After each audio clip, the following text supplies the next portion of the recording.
Welcome back to studying Daniel. We're going to be doing chapter 3 today. In the first chapter of Daniel, the heathen customs were judged. In the second chapter, the heathen philosophy was judged. And in the third chapter, heathen pride is to be judged.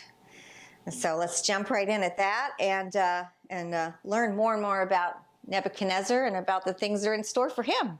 Yeah, pride is definitely one thing, considering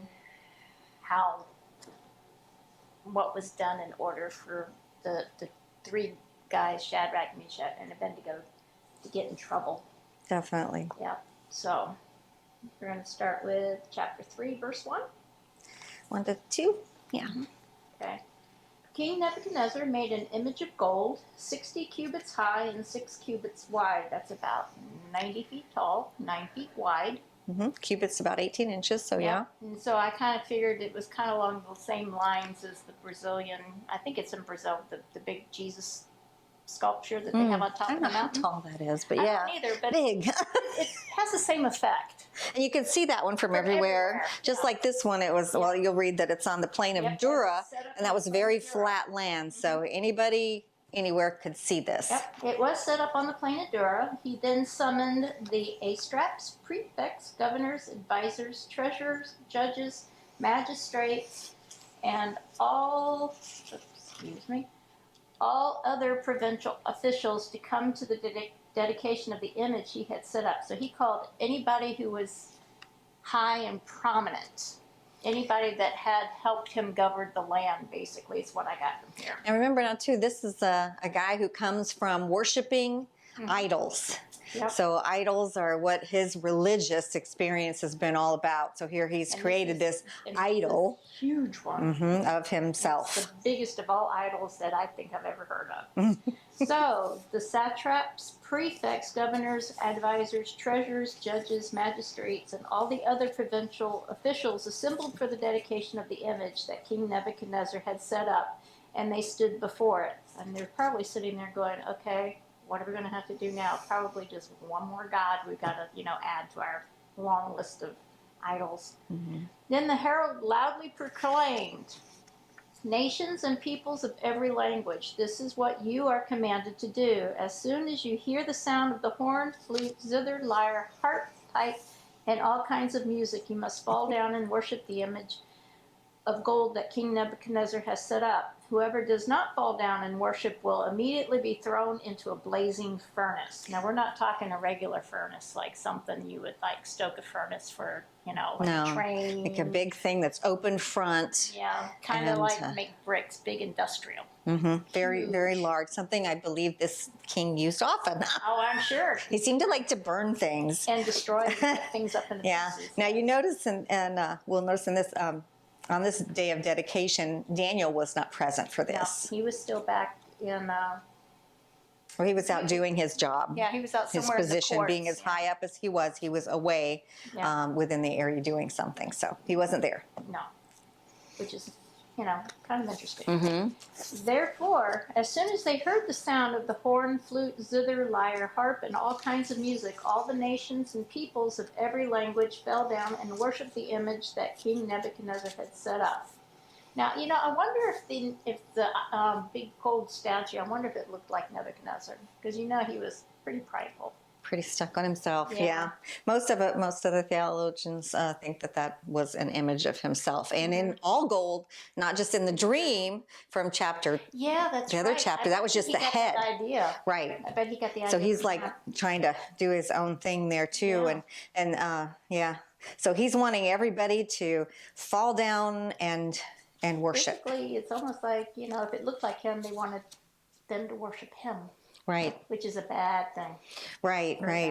And there's no room for spontaneousness here or personal religion. This is prearranged. He's telling everybody of high importance. It's kind of like a brainwashing. He's telling everybody that's high importance there. He wants them there so that he can start showing them this is what we're all going to do. We are going to immediately bow down to this. Yeah. And then they were then to make sure that people under them did this as well. Kind of reminds me of Pavlov's dog. Every time you'd ring the bell, he'd start salivating. Anytime they'd hear music, they'd start bowing down. Sorry, it just popped into my head. I know, it's a bad Yeah. thing. So these people were forced to worship. However, true worship, as we know, is an expression of the heart, and it can't be forced like he No. was doing to everyone. This was just something they were all doing. Yeah.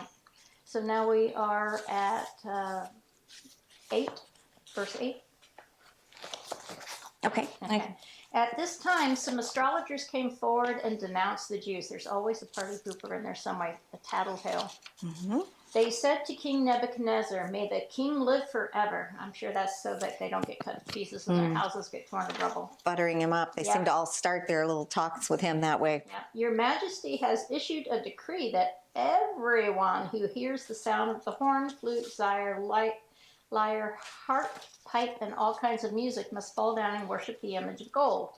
And whoever does not fall down and worship will be thrown into a blazing furnace.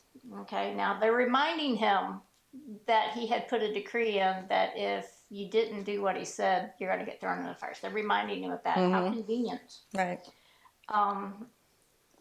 Let's see. But there are some Jews whom you have set over the affairs of the province of Babylon, not naming any names, Shadrach, Meshach, and Abednego, who pay no attention to you, your Majesty. They neither serve your gods nor worship the image of gold you have set up. Like I said, they're tattletales, and I'm sure these are the same people, same astrologers that Daniel saved from getting cut to pieces. Right. They would have been the same high up, people at that time as well, Yeah, or knew of them especially. So I think they were a little jealous, and that's why they were big tattletales. Could be. Yep. So, furious with rage, Nebuchadnezzar summoned Shadrach, Meshach, and Abednego. So these men were brought before the king, and Nebuchadnezzar said to them, "Is it true, Shadrach, Meshach, and Abednego, that you do not serve my gods or worship the image of gold I have set up?"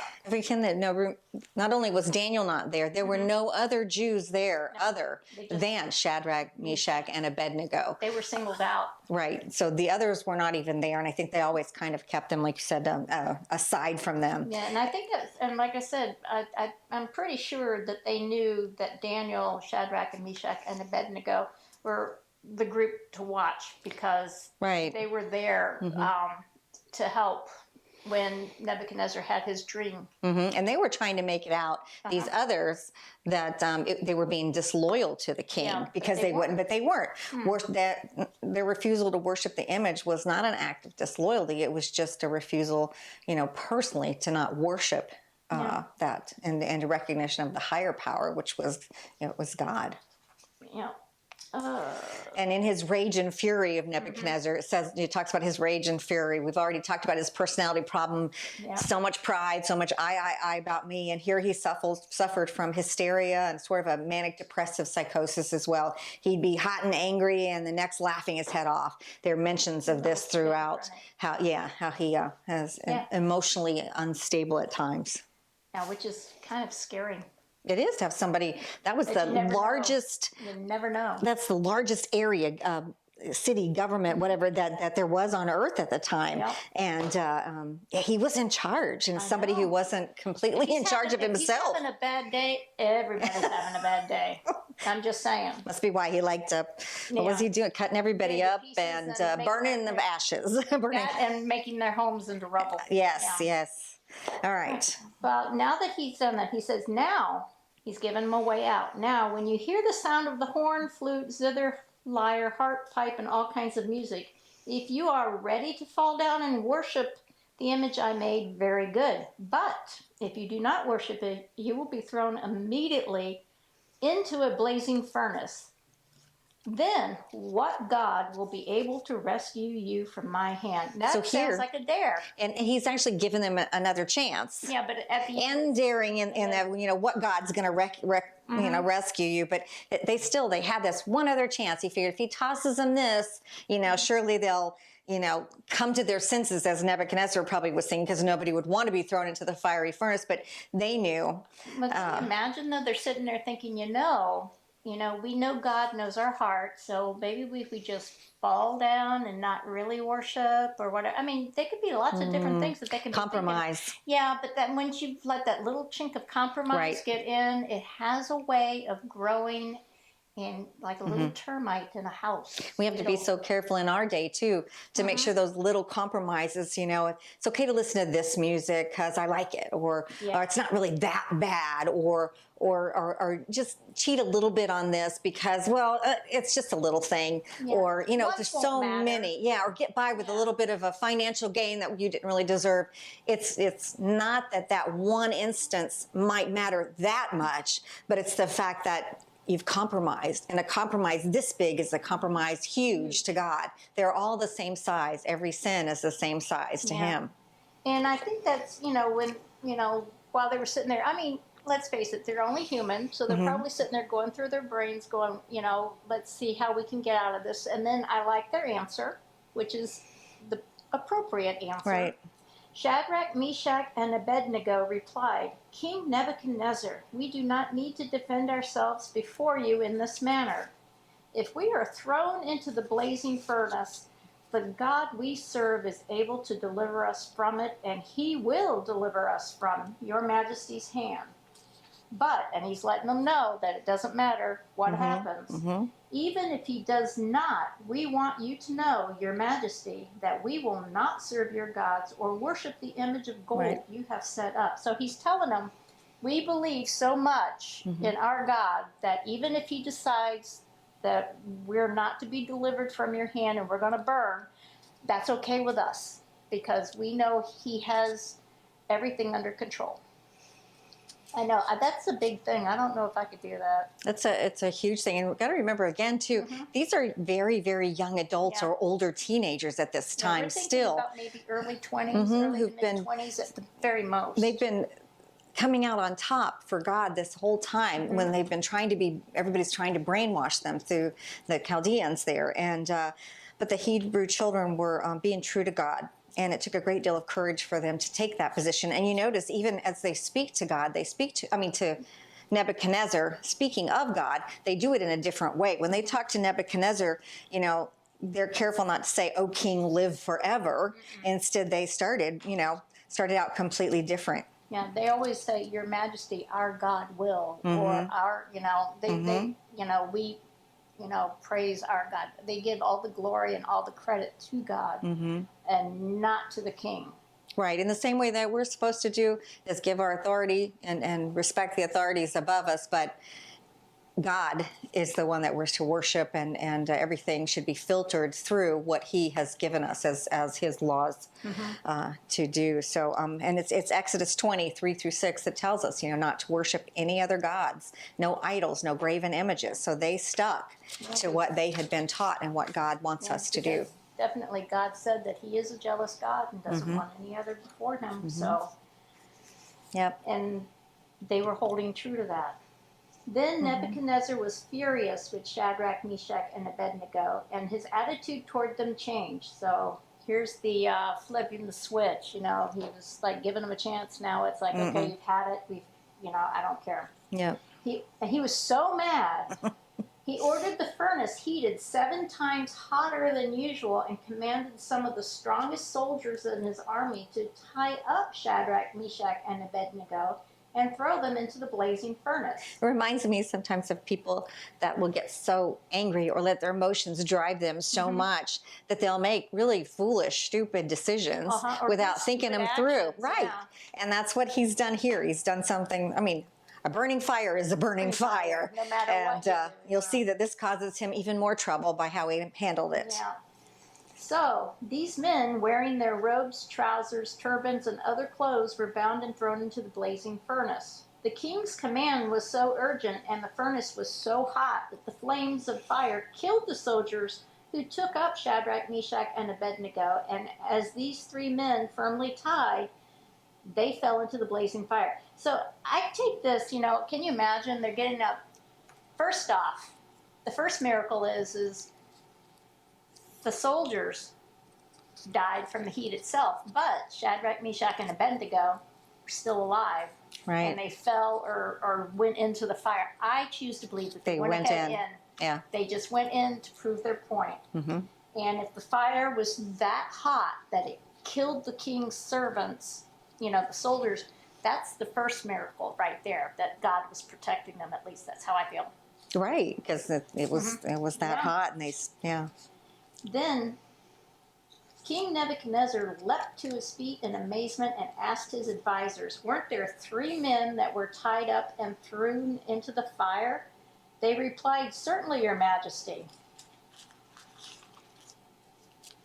He said, "Look, I see 4 men walking around in the fire, unbound and unharmed, and the 4th looks like the son of the gods." Now, if you take into consideration, the only thing that really got burnt in there was the ties that bound them. If you think about it, because they're walking around unbound, so the only thing that really burnt was what they were tied up with. That's another miracle. right. And the actual translation would be like the Son of God, big Yeah. G God, not the little G gods. Yeah, and then there are other translations where they, it could have been an angel of God, one of God's, because God sends angels for protections. Right. And there are other ones that feels like, since it was the son of the gods, maybe it was the son of God, which would have been Jesus. Jesus, before he had ever come to earth as man. Yeah.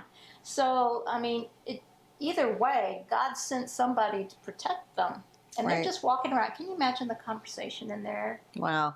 It's like, should we stay in here? How long do we need to stay in here to prove a point? Do you want to give us some pointers here? How, I can, And to be able to talk to Jesus or to an angel that's there protecting you. Yeah. I mean, can you wow. imagine going, "Hi, The worship, at least how they'd you be doing. Be Yeah, I know. amazing. It's like, imagine. They're sitting there just having a great time because they're in, basically, God sent his presence down to protect them. Right. So, Right. And so this is just a true miracle. Yeah. And many saw it. It's not like, it wasn't seen. Nope. It was seen by many, many. A lot of people. Nebuchadnezzar then approached the opening of the blazing furnace and shouted, "Shadrach, Meshach, and Abednego, servants of the Most High God, come out, come here." Can you imagine him peeking out, trying to stay away because it's so hot, and yelling, "Come on out"? So Shadrach, Meshach, and Abednego came out of the fire, and the satraps, prefects, governors, and royal advisors crowded around them. They saw that the fire had not harmed their bodies, nor was a hair of their heads singed. Their robes were not scorched, and there was no smell of fire on them. That's the 3rd miracle. So, Yeah. Then Nebuchadnezzar said, "Praise be to the God of Shadrach, Meshach, and Abednego, who has sent his angel and rescued his servants. They trusted in him and defied the king's command and were willing to give up their lives rather than serve or worship any god except their own God." And that in itself is another miracle. Yep. That he is recognizing this. Yep. "Therefore, I decree that the people of any nation or language who says anything against the God of Shadrach, Meshach, and Abednego," here we go again, "will be cut into pieces and their houses be turned into piles of rubble, for no other God can save this way." Then the king promoted Shadrach, Meshach, and Abednego in the province of Babylon. Notice though, he said the God of Shadrach, Meshach, and Abednego. He understands that there is a higher God that's much better than his gods, but he has yet to make him his God. Right. He's acknowledging it, but He's not taking it acknowledging, but personally. He's not taking it personally. And here with Shadrach, Meshach, and Abednego, they've been twice sentenced to death. Yep. And twice miraculously delivered, and twice they've been promoted following it. So God's really been blessing them throughout this. Can you imagine the next time they get to say, "Hey, Daniel, guess what happened to us today?" Yeah. And so, it just shows God takes care of us. They purposed in their heart to follow what God told them to do, and God looked after them through this miraculously. Just like he will today for us. And that's because they didn't compromise their faith. Right. They had the chance. He gave them a chance to just avoid being thrown into the furnace, but they stuck to their guns. Yeah. And God delivered them. It could have been disastrous because they were taking faith that God was going to protect them from the fire. But I like the little caveat that they gave, that even if they were to perish, they still believed that their God was real and was there to protect. They were accepting that they were God would accepting do it. whatever is best for them and for that happening that was going on. And you and I are living in a world today in which we're going to have a lot of troubles. We already do. We have a lot of world things that are going on now, and unbelievable things Yes. that have been happening. And some of God's children do get in fiery messes. And God is still there for us in the same way to help us. But we're not sticking to what he tells us without compromise like they did. Yeah. We're not purposing in our heart to do what God wants us to do only. There's the three of them there too. They were there to help keep each other strong too. And a lot of Christians today want to go it alone because we don't really need to go to church. We don't. But it says if two or more are gathered in my name, I am there. So if you're by yourself, you don't have that, luxury of being able to have somebody else lift up and minister to you and help give you those words that sometimes you need for encouragement in order to help get you through your crisis. Because you're right, we have a lot of temptation out there, a lot of temptation. Yeah, and it's really hard unless we have, we can get together and have people come together as a group and pray and help keep us strong in our faith. Yeah, right. It's so important. So many people today are walking away from the church, even though they are good Christian people. It's because they don't feel they need to be there, that they are not going to get what they want out of it. But it may also be that you're there to give to somebody else. It says in the Bible that iron sharpens iron, and it's very important that we're there to receive and to give help to others. And if we can't be doing that, we're not doing what we should be for God. It's not okay to stay away from other Christians. It's a sad thing, though, to see a Christian walk away because of their wavering faith. Yes. Because they didn't know how to ask for help. Right. And they asked for help, and God delivered. Exactly. And if you need help, if you need anything, you're on our YouTube, you're more than welcome to send us questions, send us just prayer requests, and we'll do our best to answer any questions, and we will definitely be praying for you. Definitely. Join us next week for chapter 4. Yep. Nebuchadnezzar has another dream. Okay.